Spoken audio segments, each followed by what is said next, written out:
لاہور سے prime reporter Rana Imran کی report. S P city کی سربراہی میں گٹکا مافیا کے خلاف کریک ڈاؤن جاری۔ شدرہ چوکی سگیاں پولیس کی گٹکا مافیا کے خلاف بڑی کارروائی۔ کراچی شہر سے لاہور میں آنے والے گٹکا کی ترسیل ناکام، 4 ملزمان گرفتار۔ چوکی سگیاں پولیس نے خفیہ اطلاع پر کارروائی کرتے ہوئے ملزمان کو گٹکا سمیت گرفتار کر لیا۔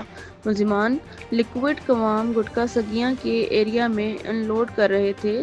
چوکی سگیاں پولیس نے گھناؤنے دھندے میں ملوث 4 ملزمان کو دھر لیا۔ ملزمان کے قبضے سے 100 ڈرمی میں پیک 2000 کلو لیکوڈ گٹکا برآمد۔ ایس پی سٹی بلال احمد ملزمان لاہور سمیت دیگر اضلاع میں پابندی کے باوجود گٹکا کی سپلائی کرتے ملزمان گٹکا کی ترسیل کے لیے لوکل ٹرانسپورٹ کا استعمال کرتے۔ گرفتار ملزمان میں نعمان عرف نومی، اعظم ندیم اور محمد حسن شامل۔ مقدمہ درج۔ گٹکا فروشی کے خلاف بڑی کارروائی پر انچارج چوکی سگیاں رضوان سلیری اور ٹیم کو شاباش۔ ایس پی سٹی بلال احمد گٹکا مافیا کے خلاف کریک ڈاؤن جاری رکھیں گے۔ ایس پی سٹی بلال احمد۔